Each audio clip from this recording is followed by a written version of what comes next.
Welcome to Bonorong. My name's Jason. I'm the head keeper here at the park.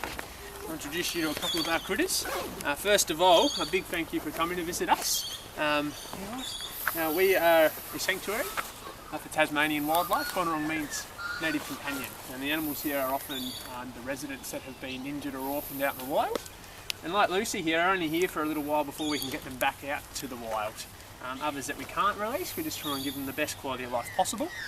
We Coordinate Tasmania's only 24-hour rescue service. We're currently taking about 5,500 to 6,000 calls a year. And that's how a lot of these animals come to be in our care in the first place. And we do have breeding programs for endangered devils and bettongs, eastern quolls, a lot of animals that are not doing too well out in the wild, as well as trying to build Tasmania's first and only wildlife hospital here on site. Now they're all privately funded projects, so by coming through those gates, they've really helped us out, so thank you very much. Under Down Under, your tour in particular, very helpful. Just the other day they brought a tawny frogmouth in one of their tours all the way down the coast to come here for some attention, so fantastic. Right, good girl Lucy. Now Lucy here is a common or bare-nosed wombat. She's a bit, you've been nearly 20 months now, so getting close to 2 years of age. Now she's a marsupial, so for those of you who don't know, marsupials are mammals, but they're a little bit different. Like the kangaroos, they have pouches, so when babies are born, they go into the pouch and find a teat in the pouch that they bite onto. That becomes like a plug, and they can't come off the teat for the first few months. They get all their food as milk for those first few months as well. Born very small too. Pregnancies for marsupials are all very short. Lucy was born after a 34-day pregnancy, and when she was born she was a bit bigger than a jelly bean, very small. Right, so very helpless at that age, so basically like an embryo being born that goes into the pouch. Right? They can live in the pouch for about 8 months. At that point it gets a bit squishy and they get a bit too big for us, and that's when they'll just get out of the pouch following mum around. Now, a full-grown wombat is about, I'm stuck here now, is about a metre long, so she definitely wouldn't fit in a pouch anymore, and she is weaned off milk, so now she just eats grass and other plant material, so some vegetables, moss, fungus out there, but mostly grass. That's her favourite food. All right. Now at the moment she'd be the friendliest animal we have in the park, quite easily. She will follow us around like we are mum still. In the wild she would follow her mum around and wouldn't like to be away from her for too long because she'd be very scared.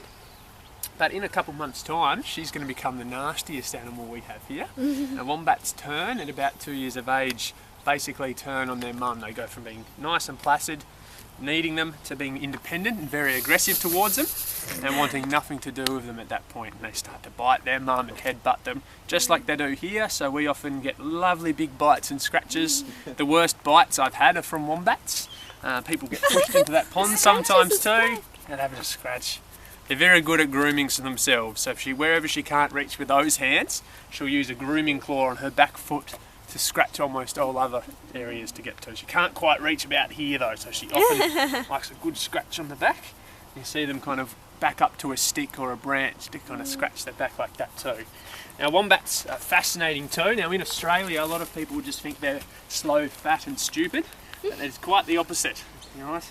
Showing off the grooming claw there. Now they are very fast. They can run about 40 kilometres an hour. Now, they're like little battle tanks running through the bush, and they are all muscle. And when they're young, right, they can be a little bit podgy, but it all converts to muscle when they're about 2.5, 3 years of age. Very, very strong animals. And very smart too. They have one of the biggest brains out of the marsupial family. Hey, Lucy here, maybe about 2 months ago, I saw her when I was filling that pond up there. She came and grabbed the hose and bent it to ease the pressure, so to put a kink in the hose, so she was able to drink from it. Normally she just gets splashed in the face. She wedged it between the rocks and just played with it until it worked. It was amazing to watch. Hello.